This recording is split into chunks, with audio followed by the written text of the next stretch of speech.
Décrypter et analyser les sujets qui meublent la presse, c'est l'objet de ce plateau qui vous est offert tous les lundis, mardis, mercredis, jeudi et vendredi entre 9h et 9h50. Madame, Monsieur, merci d'être avec nous une fois de plus ce matin. Pour ce début de semaine, d'abord les titres parus en kiosque ce matin. À la une de la nouvelle expression, crise sociopolitique, Sokudju déshabille le renouveau. Le roi des Bamenju, dans une abondante communication, convoque à la fois l'histoire des luttes de libération, les manœuvres des Français dans le processus de l'indépendance, le mode de passation du pouvoir entre Haïti et son successeur constitutionnel, les espoirs profondément déçus du régime Biya avec sa gouvernance catastrophique pour appeler les Camerounais de tous bords à œuvrer pacifiquement pour que le changement qui est rendu irréversible ne provoque pas de déflagration du Cameroun. L'article est à retrouver en page 6 et 7 de la nouvelle expression ce matin.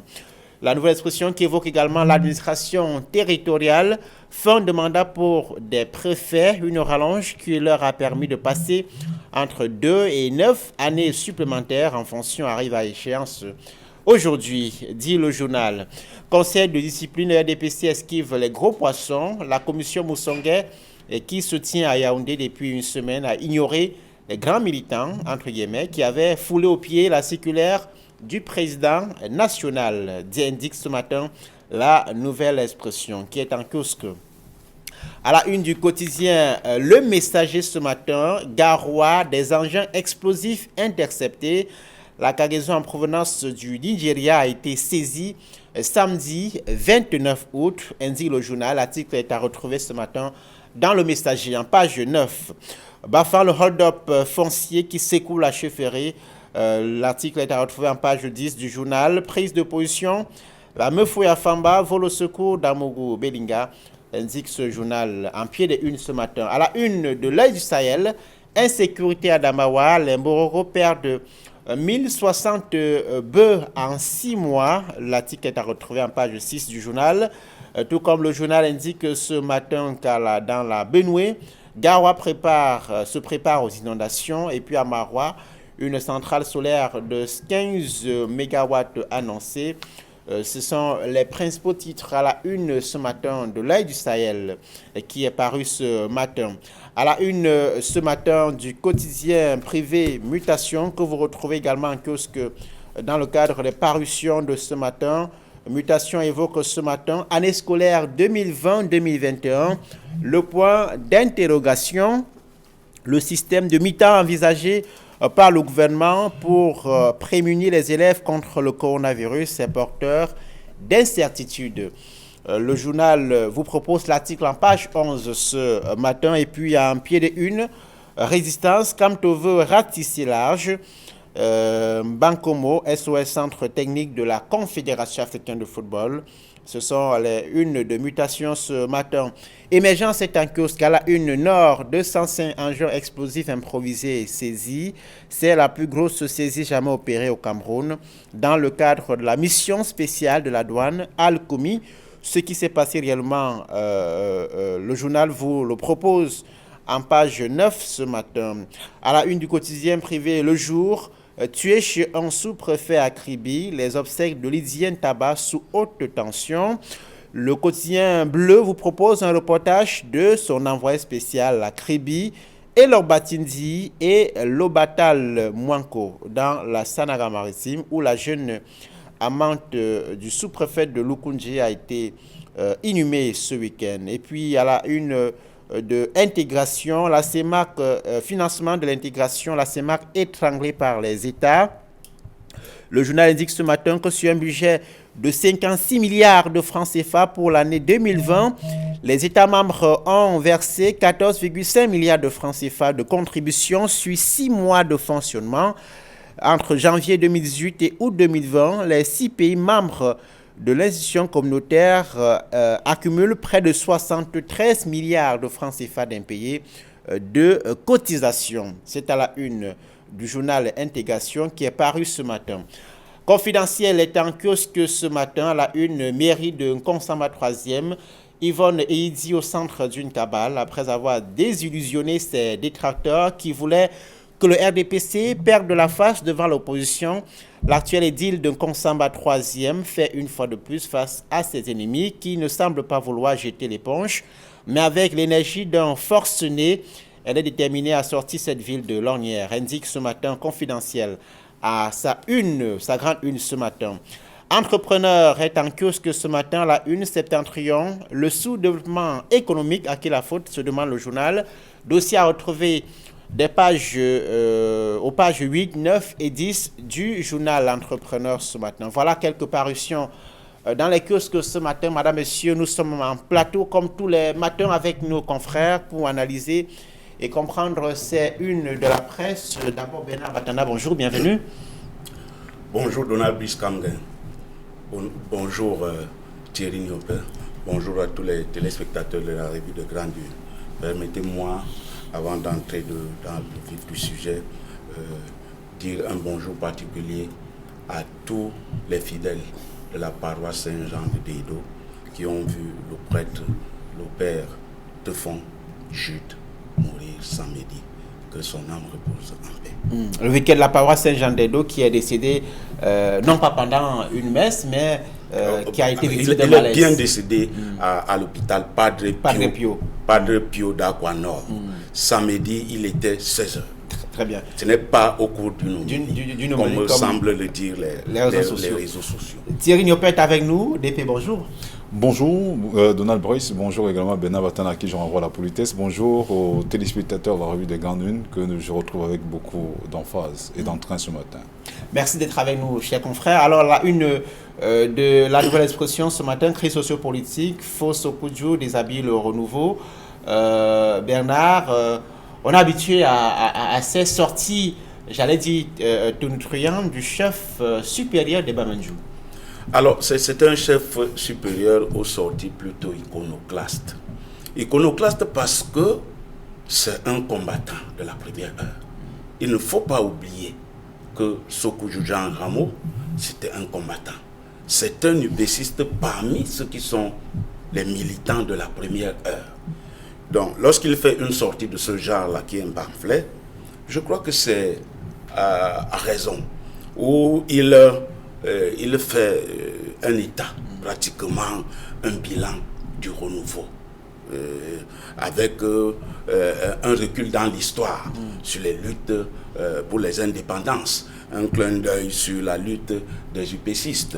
Et on le sait que dans la région de l'Ouest, c'était les dernières poches de résistance de l'UPC. C'est là où on a vu mourir les Tankenoué, les Makandaput et les autres. Dans la région de la Sanada maritime, on a vu mourir les Yena, les Baéou, Nyobe et consorts.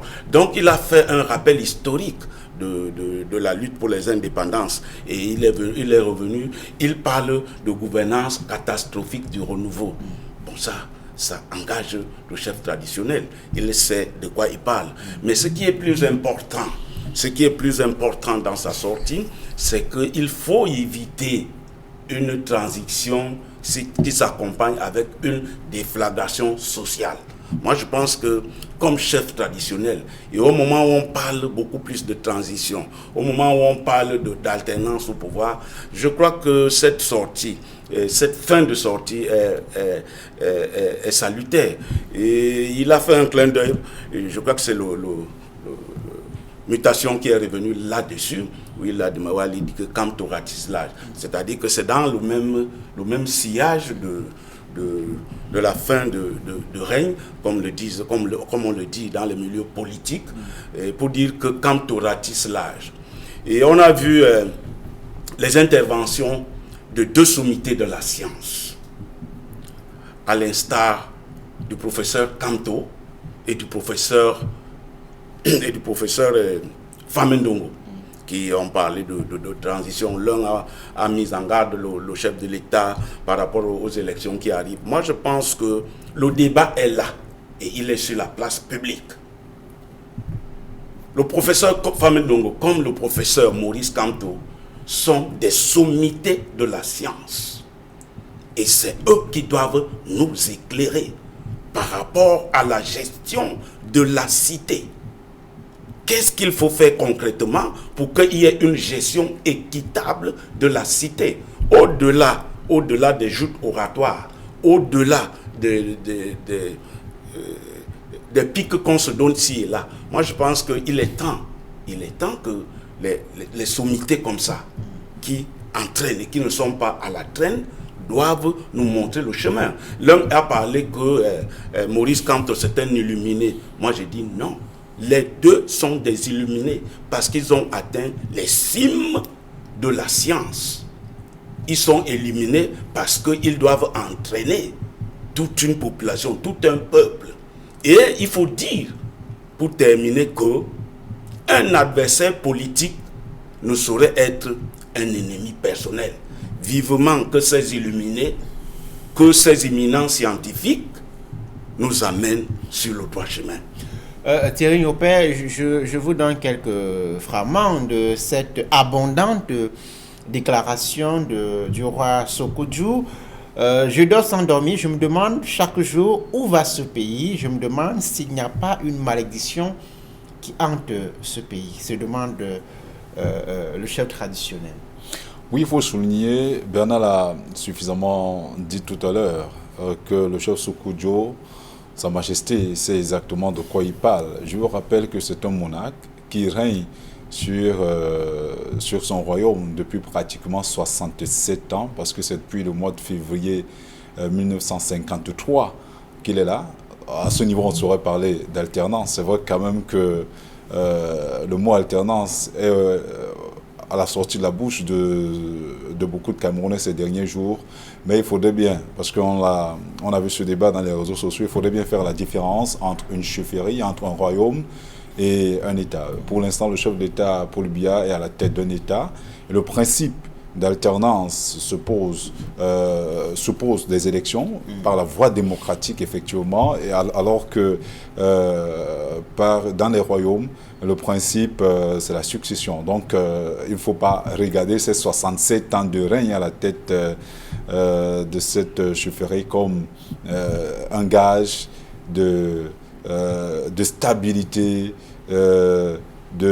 d'immobilisme. C'est simplement l'héritage que nous ont laissé nos parents. Pour ce qui est de sa sortie, où il souligne qu'il a comme l'impression qu'il y a une malédiction qui plane dans notre pays, c'est simplement parce que, vous savez, il y a beaucoup de nos ancêtres qui ont laissé leur vie pour la quête de l'indépendance de ce pays. Et je vous rappelle qu'il a été de ces combats-là. Il y était, il a la tête de sa chefferie avant les indépendances. Il a beaucoup donné du sien. Et aujourd'hui, on se pose bien la question, est-ce que le sang de toutes ces personnes qui ont été tuées dans le cadre des luttes pour des indépendances a quelque peu souillé le Cameroun au point où aujourd'hui on se pose des questions. Est-ce qu'il fallait commencer déjà par un rappel historique pour que ceux qui dirigent ce pays se remettent justement dans les mains du Seigneur pourquoi pas purifier tout ce qui a été fait jusque-là? Est-ce que les luttes coloniales ont un impact sur ce que nous vivons au Cameroun? Je pense que pour moi, il s'agit de l'histoire. Il est davantage question, Bernard l'a dit tout à l'heure, de questionner les questions d'actualité. Est-ce qu'à travers ces questions d'actualité-là, le Cameroun se porte bien? Non. Quand vous regardez les images qui ont été diffusées, publiées notamment par certains journaux, comme l'Entrepreneur, vous voyez bien qu'il y a des endroits au Cameroun où il ne fait pas bon vivre du tout. Quand vous questionnez la crise anglophone, vous vous rendrez compte que ce n'est pas nécessairement une malédiction postcoloniale qui dérange le Cameroun, mais c'est également le fruit de la mauvaise ou de la malgouvernance, il faut le dire ainsi. C'est la raison pour laquelle d'autres journaux, notamment Mutation, sont revenus sur ce débat sur l'alternance au Cameroun entre la sortie du professeur Maurice Kamto et celle du professeur Jacques Famendongo, qui est un cadre du RDPC, le professeur Maurice Kamto étant le président national du mouvement pour la renaissance du Cameroun. Alors quand on questionne toutes ces actualités-là, on a mille et une raisons de nous poser des questions, parce que tous les Camerounais aspirent au bien du Cameroun. Aujourd'hui, on est en phase. On parle de plus en plus d'élections régionales. Est-ce que ces élections régionales se tiendront dans le contexte que nous vivons actuellement, où la crise anglophone peine à être solutionnée, où la reconstruction des parties anglophones, le nord-ouest et le sud-ouest a pris du plomb dans l'aile? Est-ce que les problèmes sécuritaires du côté de l'Est avec les rebelles de la Séléka, du côté du Grand Nord, avec les Boko envolées Haram. de Boko Haram. Alors, quand on questionne tout cela, je crois qu'on devrait aller au-delà de la sortie de Sa Majesté Sékou-Touré. Il feuillette les pages de l'histoire depuis les indépendances jusqu'à ce jour. Quel est ce pays où un député est élu par 50 fonctionnaires, se demande-t-il, et dans ces conditions, vous voulez organiser des élections régionales, de qui se moque-t-on finalement? Est-ce que ces communications d'autorités traditionnelles, ces communications qui sont de plus en plus importantes, elles sont nécessaires?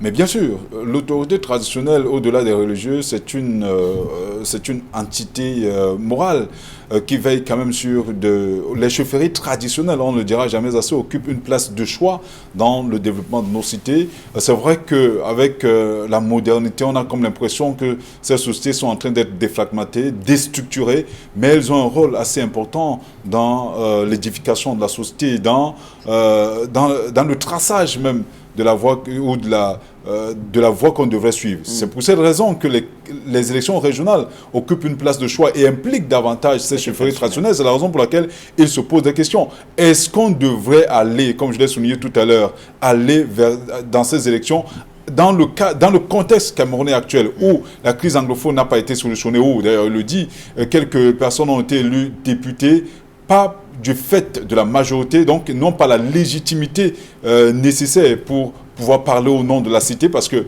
ceux qui ont été élus au nord-ouest et au sud-ouest n'ont pas toute la légitimité possible, parce qu'il y a quand même des milliers de déplacés qu'on enregistre dans ces parties du pays. Donc, il se pose des questions. Est-ce qu'on doit aller vers des élections régionales dans ce contexte-là? Est-ce qu'on doit aller dans ces élections quand on sait que certains partis politiques, c'est vrai que d'aucuns ont accusé cette stratégie, n'ont pas participé à des élections législatives et municipales à cause de ces conflits que nous dénoncions tout à l'heure, Boko Haram au nord-ouest, dans la partie septentrionale, la crise anglophone au nord-ouest et au sud-ouest, et même à l'est avec les incursions des rebelles de la Seleka. Est-ce qu'on peut parler d'élections dans ce contexte? Elle se pose des questions et c'est légitime. Je crois que le débat est à ce niveau. Il faudrait qu'on se la pose davantage, et nous l'avions toujours dit ici, le plus important c'est de solutionner davantage la crise anglophone et toutes les autres crises qui secouent actuellement le Cameroun. Bernard, en deux mots, est-ce qu'il sera entendu?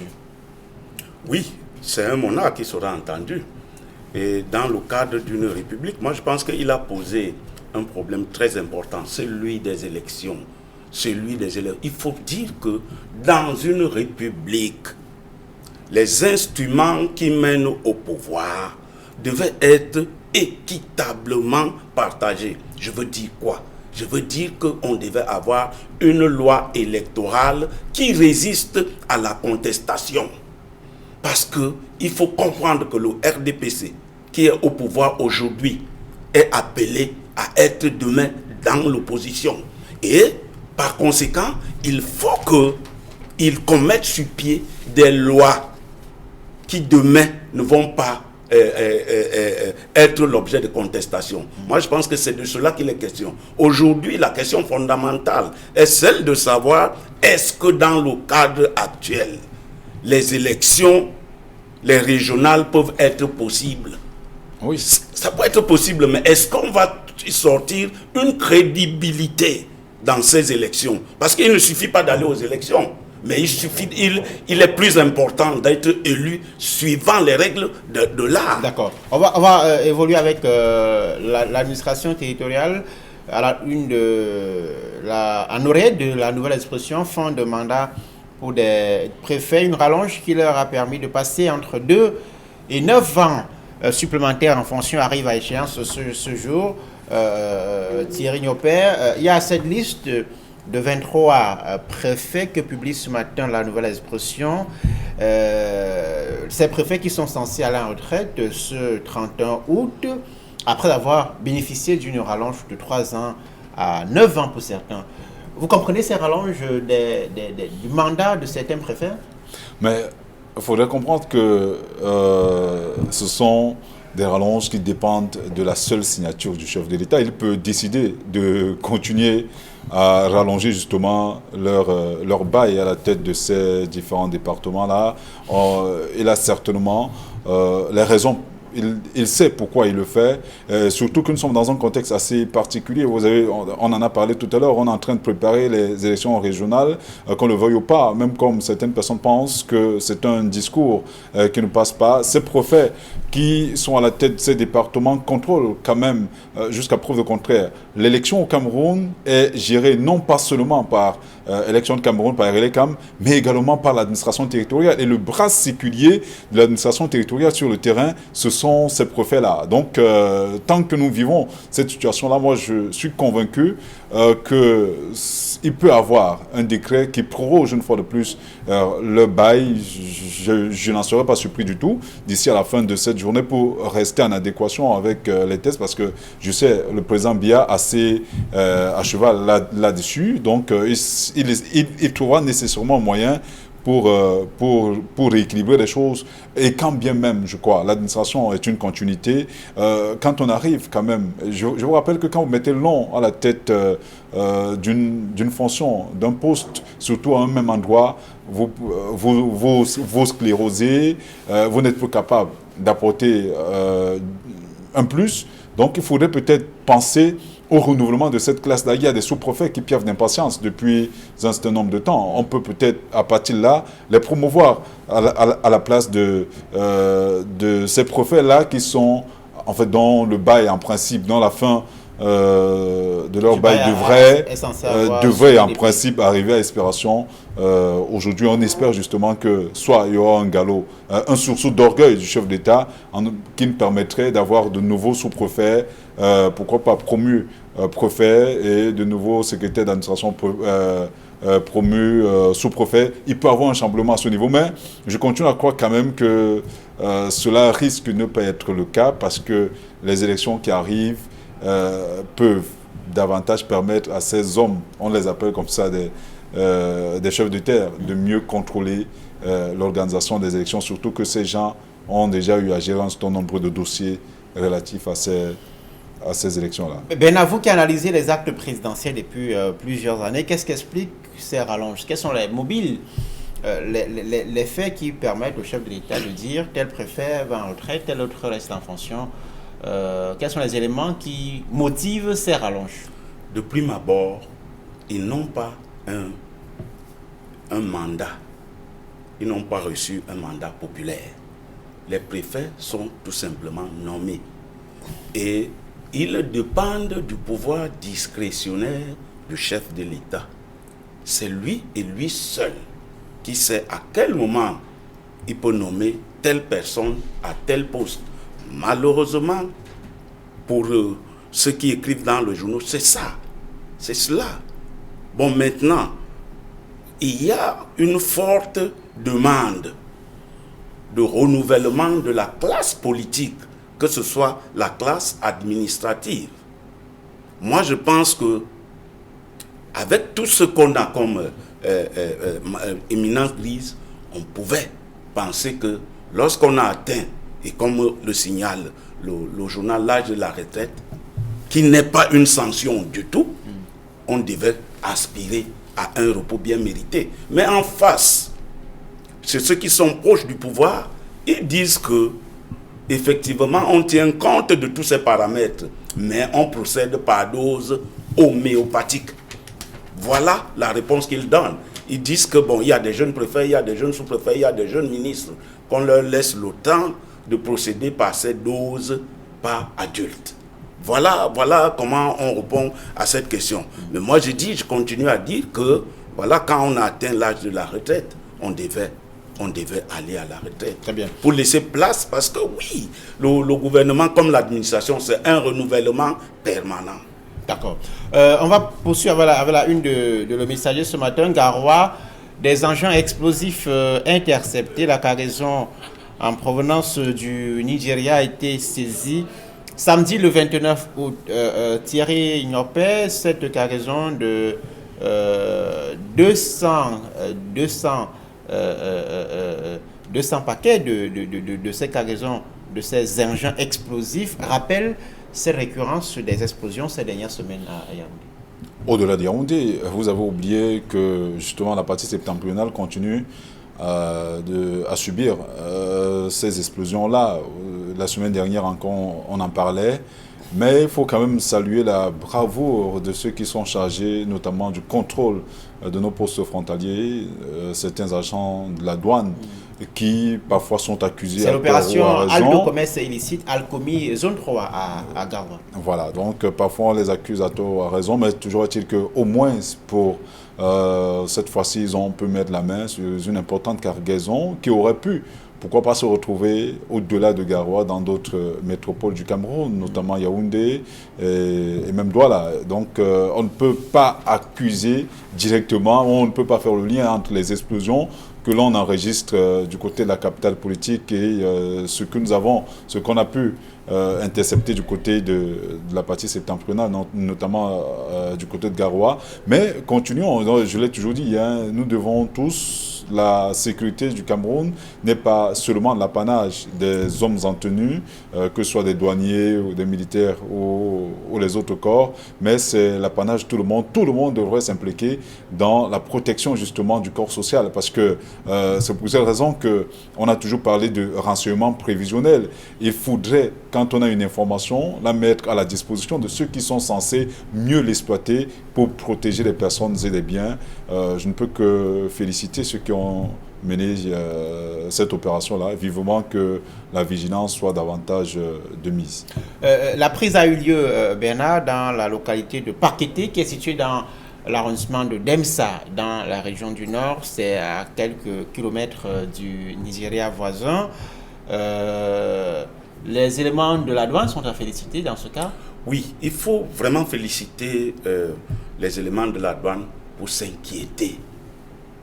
Il faut les féliciter pour s'inquiéter de cette prise.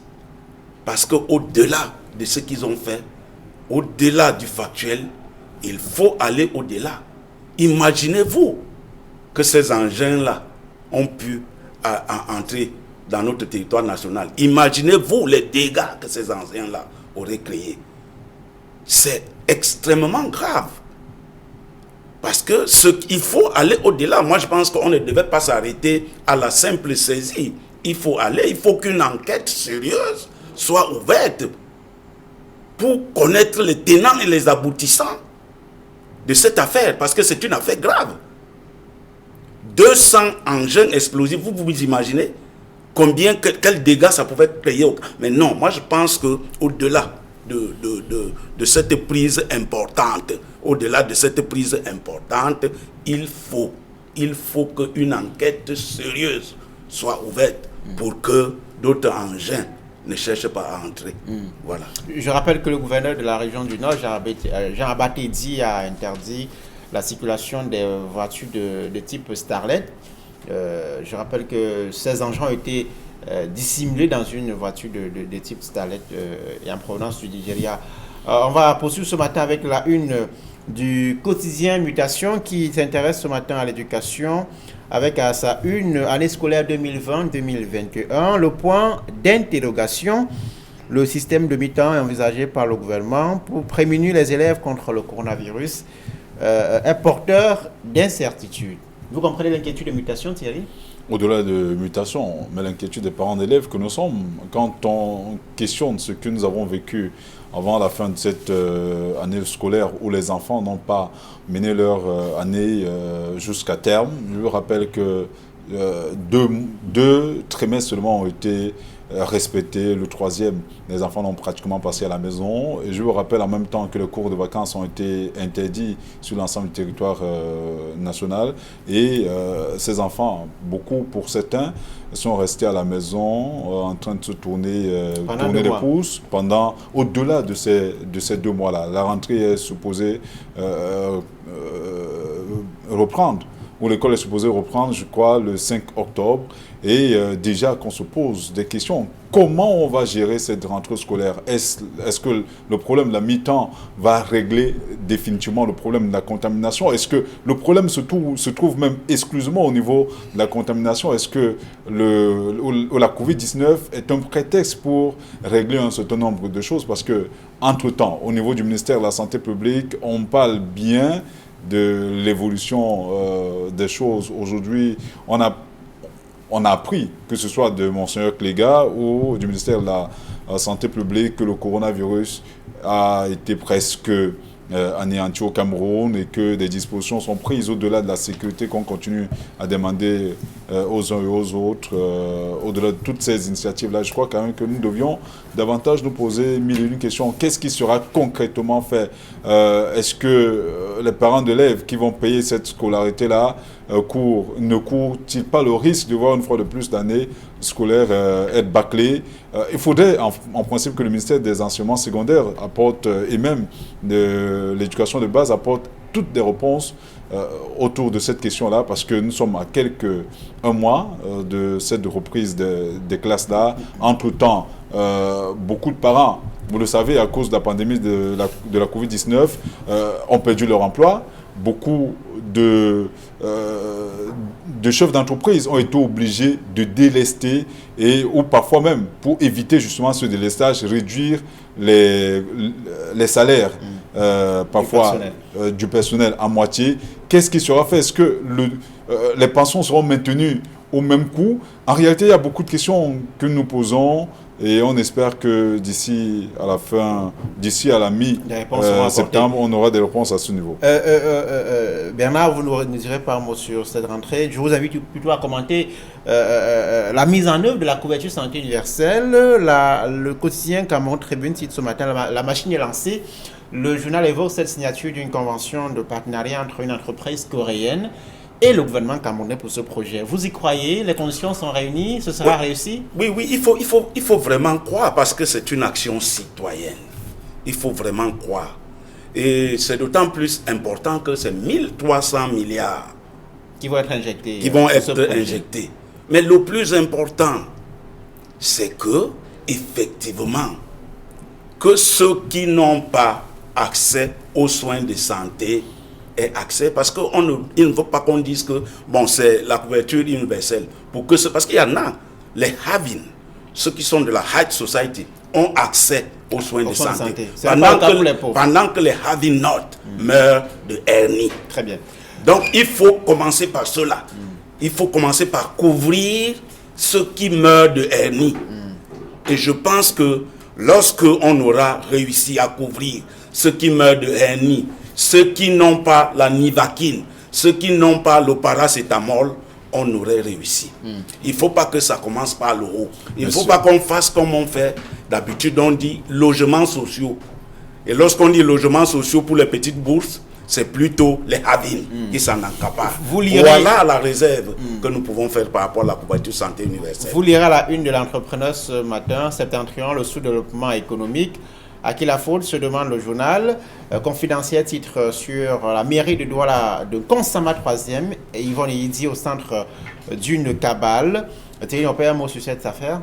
Oh non, la réalité c'est que ce sont des conflits de compétences, parfois d'intérêts, et on veut simplement empêcher parfois aux édiles de mener à bien leurs actions. Mais ce sont des querelles en interne, notamment malheureusement au sein du Rassemblement démocratique peuple camerounais, qui entachent le bon fonctionnement parfois de ces exécutifs municipaux. Madame, Monsieur, merci d'avoir été avec nous ce matin. Nous vous retrouvons demain, mardi pour la deuxième de la semaine. Restez sur les antennes d'Equinox Télévision. À demain.